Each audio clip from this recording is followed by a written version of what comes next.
Selamat pagi kepada Bapak Ibu sekalian yang kebetulan ada di lapangan di Mandala. Perkenalkan, nama saya Pak Putu, saya dari Sanur. Yang ingin saya sampaikan, pertama tadi saya punya teman mengatakan bahwasanya tempat ini harus betul-betul diadakan secara kontinu, secara garis besar. Saya apresiasi juga kepada Humas Provinsi Bali atas perbaikan baik dari segi estetnya, baik itu backgroundnya. Tetapi menurut saya, maaf ini secara pribadi, backgroundnya ini kurang sanggar. Kayaknya seperti tempat bermain anak-anak ini di belakang. Jujur saya katakan bukan tidak bagus, tetapi tidak ada kesan seorang orator berdiri di sini karena backgroundnya ini seperti tempat playground. Jujur saya katakan, itu saja dari saya. Nah, pada kesempatan yang baik ini saya ingin menyampaikan beberapa hal. Pertama, dari awalnya tempat ini diadakan oleh Humas Provinsi Bali, saya sering mengkritik apa yang terjadi di lingkungan pertama Niti Mandala Renon ini. Seperti kita ketahui bahwasanya tempat ini betul-betul strategis untuk segala sesuatu dan acara apapun untuk masyarakat luas, masyarakat kota dan pasar. Tetapi ketahuilah bahwasanya yang menjadi nyeleneh saya sekarang kepada pengelola daripada lapangan ini, tolong himbau dalam rangka pemasangan spanduk-spanduk partai. Saya harap janganlah memasang spanduk-spanduk partai di lapangan ini, karena ini lapangan untuk umum. Seperti contoh di kiri kanan, di kiri saya ini ada pemasangan spanduk partai. Itu sebenarnya tidak cocok dari segi arsitektika untuk lapangan ini. Karena lapangan ini jujur saya katakan seperti apa yang saya ketahui, kalau salah saya koreksi, pendapatan daripada lapangan Niti Mandala Renon ini dari karcis pemasukan itu di sana di Prajo Santi itu per tahunnya sampai 1,9 miliar. Kalau salah tolong dikoreksi. Nah, sekarang kegunaannya daripada itu tolong diperhatikan. Dari awal saya wanti-wanti untuk pengelola daripada lapangan Niti Mandala Renon ini betul-betul memberi kemudahan kepada semua aktivitas yang berada di lapangan ini. Itu yang pertama. Terus yang kedua, masalah daripada keamanan di Bali. Jujur saya katakan, saya baca di media sosial seperti apa yang dikatakan, maaf, oleh Pak Gubernur, bahwasanya jumlah daripada pariwisata ke Indonesia memang meningkat. Tetapi apa? Long stay daripada mereka itu menurun jauh. Apa sebabnya?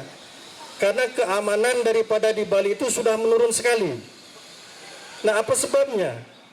Saya juga tidak mengerti kenapa seperti kemarin kejadian di Gianyar ada penusukan oleh oknum kepada anggota Polda Bali yang gara-garanya cuma sepele. Nah, saya berharap di tempat ini dari 2 tahun yang lalu saya berharap kepada semua generasi muda, mari kita sama-sama bertoleransi, mari kita sama-sama junjung kedamaian Bali. Tetapi dengan segelintir daripada oknum, maaf saja kalau sebut boleh saya katakan ormas-ormas yang ada di Bali, apa sih gunanya? Justru yang saya harapkan daripada ormas-ormas yang ada di Bali adalah untuk keajegan daripada Bali. Kalau ada aktivitas budaya, kalau ada aktivitas keagamaan, tolong turun ke jalan, bantu parkir kah, bantu keamanan kah.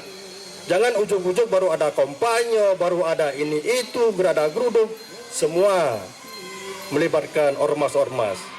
Padahal yang saya inginkan, saya juga banyak punya teman-teman di ormas.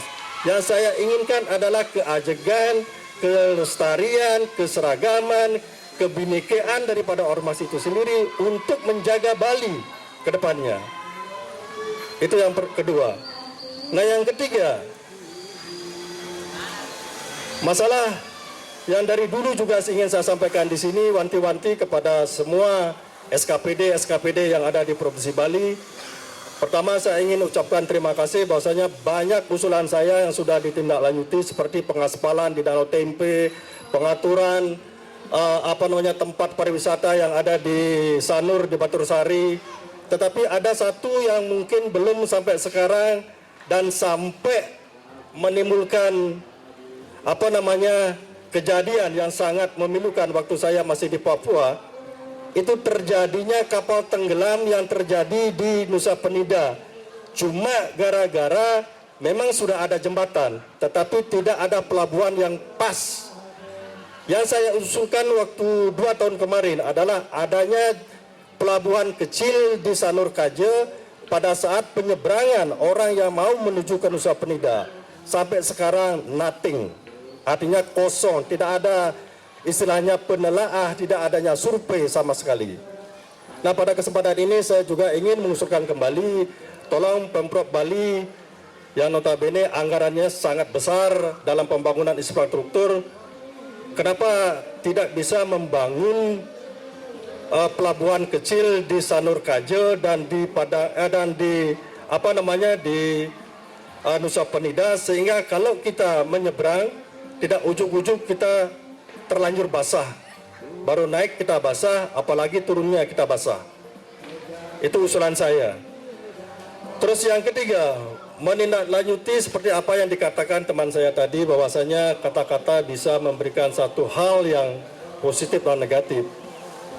Saya bukan berarti pro dengan Ahok, tetapi saya cuma ingin mengklarifikasi bahwasanya apa yang diucapkan oleh teman saya mungkin belum pas. Bukan menjudge, bukan menghakimi, karena proses masih sedang berjalan. Ahok dibilang begini begitu belum tentu juga. Ahok dibilang benar juga belum tentu. Mari kita serahkan kepada aparat yang sudah melakukan istilahnya gelar perkara, yang masih sedang melakukan gelar perkara.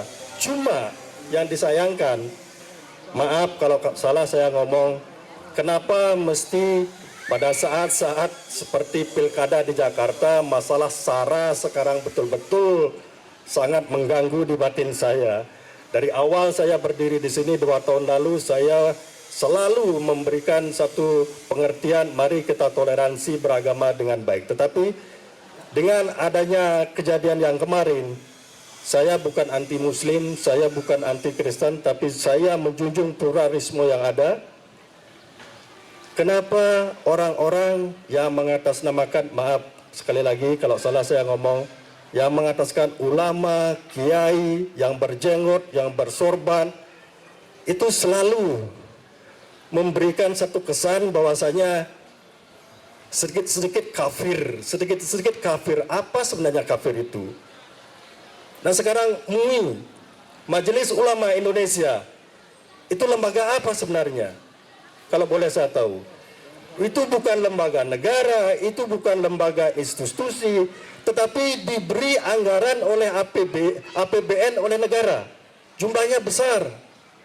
Yang ujuk-ujuk memberikan fatwa, yang ujuk-ujuk memberikan halal atau tidak halal kepada sesuatu barang, yang notabene dia akan mendapatkan fee. Bukan berarti semua orang yang ada di MUI itu orang ulama, tidak. Saya katakan seperti itu, saya berani mengatakan begitu. Karena apa? Tidak semua bahwasanya orang yang mengerti dengan kata ulama duduk di MUI, Majelis Ulama Indonesia. Catat nama saya Pak Putu Widiano, saya berani bertaruh bahwasanya tidak semua orang yang ada di MUI itu ulama.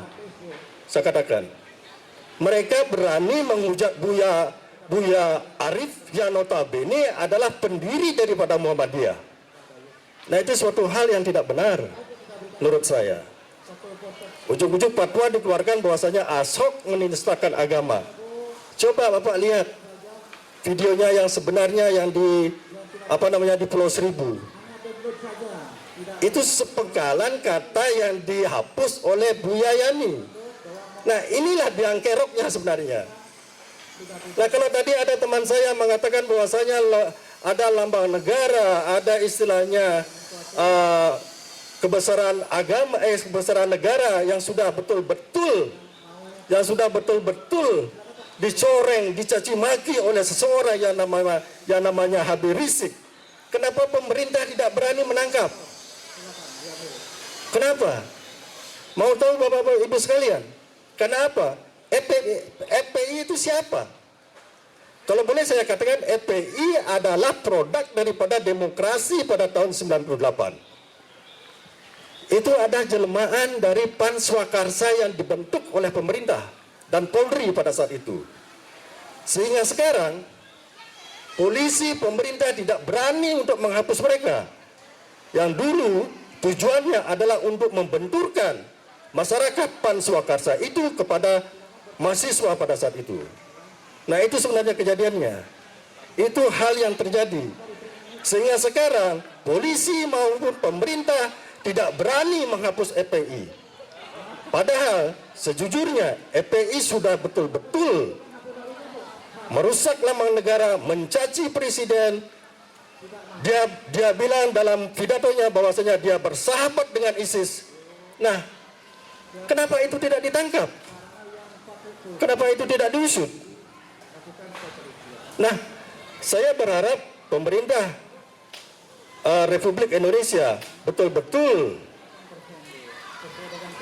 berpegang teguh kepada aturan, tidak cuma kepada satu golongan saja, tetapi marilah kita semua, pemerintah betul-betul mengayomi semua kebinekaan, keragaman daripada seluruh bangsa Indonesia. Seperti apa yang saya katakan minggu kemarin, Indonesia ini merdeka karena kebinekaan. Nah, marilah kita sama-sama masyarakat betul-betul menghargai kebinekaan tunggal ika daripada semua bangsa Indonesia. Entah itu yang mayoritas, entah itu yang minoritas. Jangan beranggapan bahwasanya saya adalah saya. Tidak.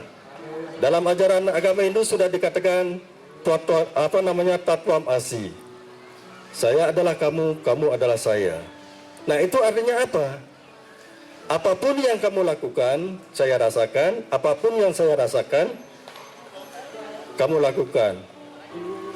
Nah, dalam hal ini saya lagi mengajak kepada seluruh umat beragama, seluruh masyarakat Bali terutama, mari kita jaga persatuan. Jangan saling caci mencaki, jangan saling hina menghina. Karena apa? Karena itu tidak benar. Karena itu adalah satu hal yang betul-betul memberikan kemunduran bagi kemajuan bangsa Indonesia, khususnya di Bali. Nah, yang terakhir ingin saya sampaikan pada kesempatan ini, Bapak Ibu sekalian, sekali lagi, gunakanlah tempat Bajra Santi ini atau Niti Mandala Round ini untuk kegiatan-kegiatan aktivitas yang baik.